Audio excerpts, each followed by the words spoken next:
Une célèbre photo, des millions de dollars gagnés et deux voyageurs spatio-temporels, voici quelques éléments de l'étrange histoire que je vais vous raconter aujourd'hui. Le voyage dans le temps est-il possible? Andrew Carlson et John Titor, deux hommes provenant du futur, seraient à eux deux la preuve que le voyage dans le temps existe. Mais peut-on réellement voyager et changer d'époque grâce à une simple machine? Pour certains, c'est purement impossible. Pour d'autres, cela reste à prouver. Quoi qu'il en soit, il existe sur Terre des hommes et des femmes qui prétendent être des voyageurs du temps. Dans cet épisode, nous allons nous intéresser à ces deux personnages très énigmatiques et qui ont fait largement parler d'eux sur internet, notamment par une célèbre photo. Selon une théorie, sur ce cliché qui date de 1941, on y découvre John Titor dans une tenue qui semble ne pas être d'époque. Et à ses côtés, Andrew Carlson, un homme qui aurait gagné des millions de dollars en bourse. Mais nous reparlerons de ce cliché un peu plus tard. Par ailleurs les amis, si vous souhaitez soutenir la chaîne et ne pas louper les prochains épisodes des étranges histoires, je vous invite à cliquer sur le petit bouton rouge et à vous abonner.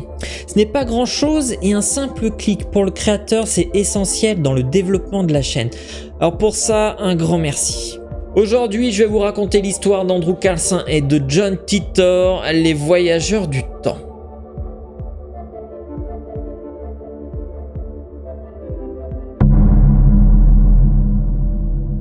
Le cas d'Andrew Carlson est quelque peu complexe. Son histoire commence en 2003 lorsqu'il se fait arrêter pour fraude à la bourse par le FBI.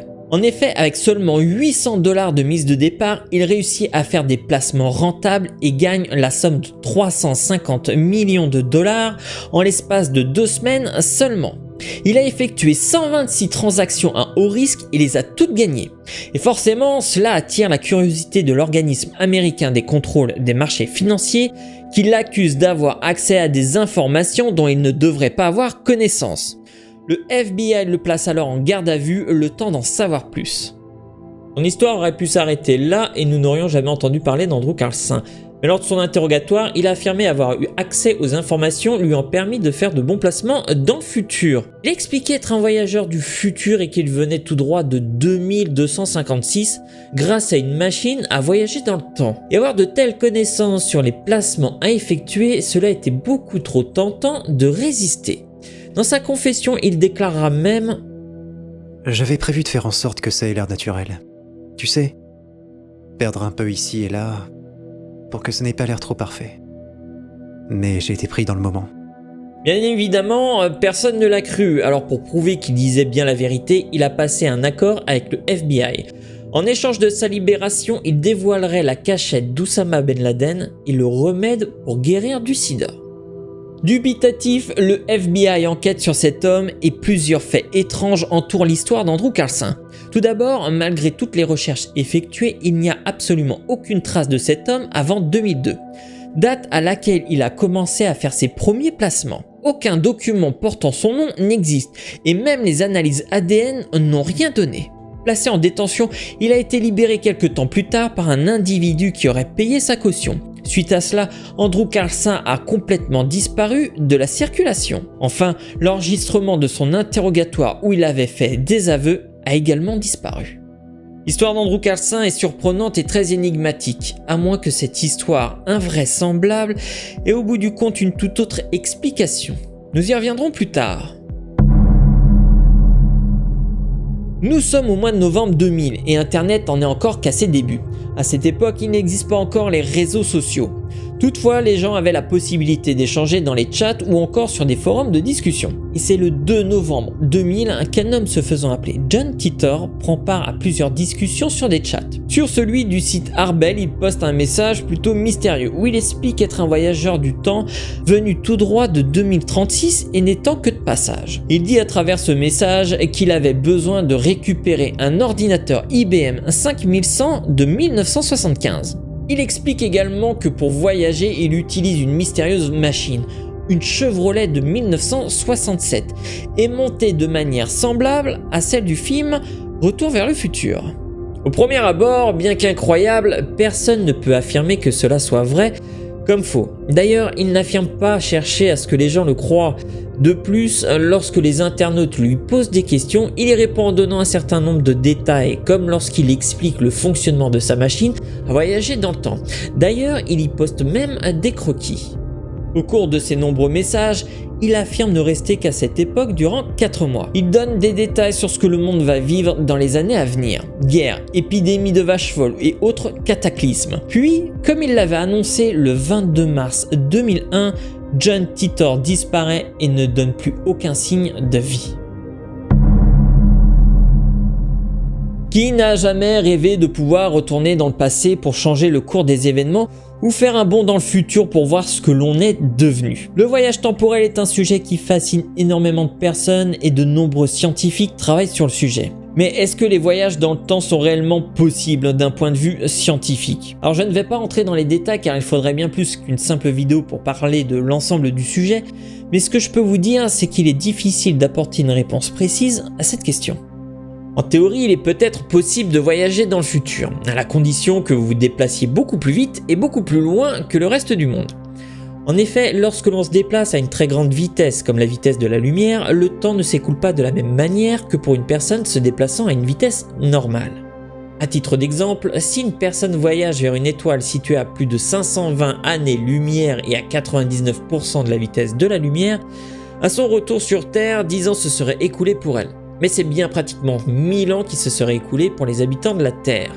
Donc en théorie, c'est possible, mais il faudrait avoir la technologie pour le faire. D'ailleurs, petite anecdote, à ce jour, le plus grand voyageur temporel connu est le cosmonaute Gennady Padalka, qui a réalisé 5 missions spatiales. En tout, il a passé 879 jours cumulés dans l'espace, réalisant ainsi un voyage dans le futur de 22 millisecondes. Mais concernant Andrew Carlson et John Titor, qui eux ont voyagé vers le passé, eh bien c'est encore un peu plus complexe. Selon leur dire, ils auraient utilisé une machine à voyager dans le temps. Or, un problème se pose, car si une machine peut nous ramener 100 ans en arrière, comme la DeLorean du film Retour vers le futur, cela voudrait dire qu'elle se retrouverait au même endroit dans le passé. Or, nous le savons tous, la Terre tourne autour d'elle-même, qui tourne également autour du Soleil, qui lui aussi se déplace dans la Voie lactée, et qui elle-même se déplace dans l'espace. Donc à partir de là, il est difficile de retrouver avec exactitude le même point de départ. De plus, et en se basant simplement sur les faits, il serait impossible de retourner dans le passé sans créer des paradoxes temporels. En effet, imaginons que vous retournez dans le passé, pour empêcher que vos grands-parents se rencontrent. Cela aurait pour effet de supprimer l'existence de vos parents, et donc de vous-même, ce qui reviendrait à vous empêcher de retourner dans le passé, puisque dans le présent, vous n'existeriez pas. C'est ce qu'on appelle le principe de causalité. Une cause engendre un effet, mais si l'effet précède la cause, alors c'est impossible. Toutefois, des hypothèses très plausibles sont mises en avant, comme le fait de ne pas se trouver sur le même axe temporel ou dans la même boucle. Par conséquent, la personne qui voyage n'a aucune incidence sur sa propre vie, puisqu'elle se trouve en quelque sorte dans une autre dimension.